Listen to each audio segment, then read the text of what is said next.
just walked out of it when it became so obvious to everybody that things weren't quite the same anymore. All right. Do you think the chairman of the adjudicatory committee, talking about the judge that heads that committee, the ethics committee, will ratify this decision? Sorry, I didn't get that. This decision, being a lawyer, I know you understand all of this. This decision still needs to be ratified. But do you think there's any other course of action apart from this decision being ratified? Well, I don't think there are many more steps to go. The ethics committee has made a pronouncement which has to be, ratified by the executive committee. But the trouble is, can the executive committee be constituted now? I have my worries about that. But whatever it is, Blatter has to step aside and make it easy for everyone to come to a final delivery on this subject, because FIFA partners and sponsors are up in arms against him.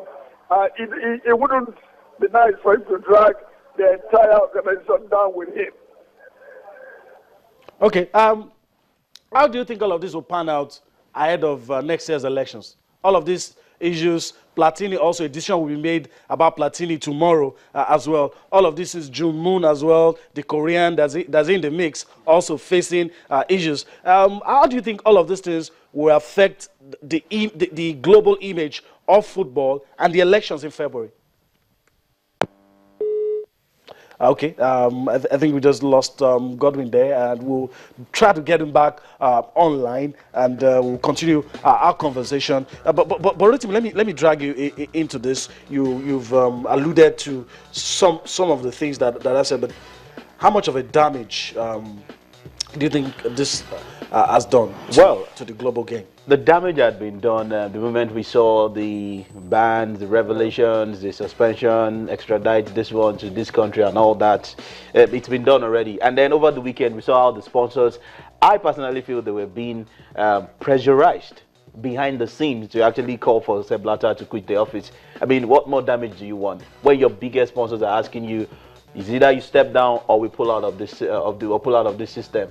It's, as I said earlier, it's really going to be very bad for global football, because apart from the balls we play on the pitch, on the field of play, I mean, administrative-wise, it is bad. There are a lot of things happening at club levels, at national levels, and you just feel, okay, if Sepp Blatter will be the, I wouldn't say the biggest scapegoat now, and that means we should start opening up inquests into every club side, every country, every FA, even back here in Nigeria. So every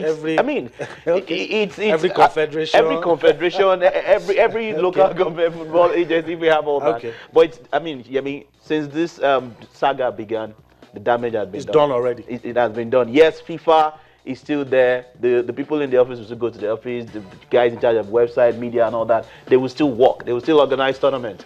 But that damage has already been done. Toby, before we allow Blatter rest, a lot of people will not allow Blatter rest, but let's allow it rest. Do you think maybe resigning now can save him? Can have any face-saving effect? I mean, just like Dudu Ruben said, I think Blatter overstayed. Immediately this, overstayed is welcome. It should have just step aside, and just looked things from distance. I mean, every person that got close, to the FIFA system has always been accused of one or two things. At some point, Platini was raising shoulder, was saying a lot of things, and and the accusation opened up against him. Suddenly gone quiet. I mean, he has suddenly gone quiet now. He's very, very calm. But I mean, I think it is time for Blatter.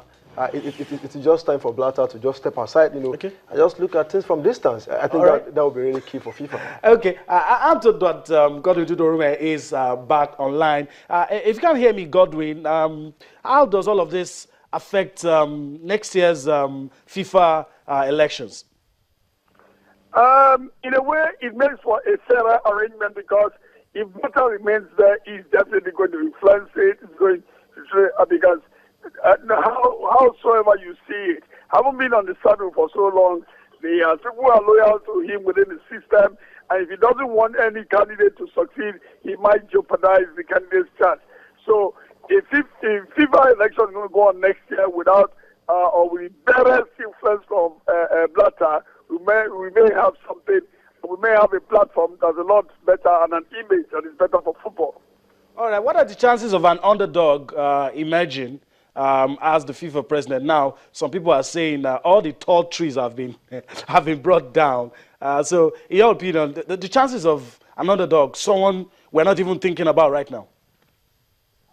Sorry, I didn't hear you. The chances of someone who's not known, who's not, as popular as these people we're talking about, the chances of someone like that emerging as a FIFA president in February, what are the chances of such an incident happening? It's a tough one to say because let me be frank with you. FIFA is a mafia, and even if you don't have the first generation mafia to deal with, there's the second and third generation. And if it's not somebody who has been known in the game before, it might be an uphill task. Okay, so, all right. Maybe we just leave it at that. Thank you, Godwin for spending time with us on the show. We thank you for shedding more light on some of the issues in the football house. Thank you very much. All right, so let's quickly move on from that. We'll allow the issues rest, but trust us, if anything breaks, we'll bring it to you. So that's just it for you. All right, let's see if we can get on screen while all the controversies were going on. 2018 World Cup qualifiers, the first round results across Africa. That's a little typo there. It's actually 2018. So the Comoros Islands played a goalless draw with Lesotho. Seychelles lost at home to Burundi. Tanzania 2-0 victory over Malawi, and of course Mauritius losing at home by 2-5 to Kenya. These are the first round results. Of course, you know that Nigeria is not involved at this stage. So when all of these matches are played, results, everything concluded, then Nigeria will know their opponents. Sounds like Djibouti. Yeah, so I don't know, any one of those two.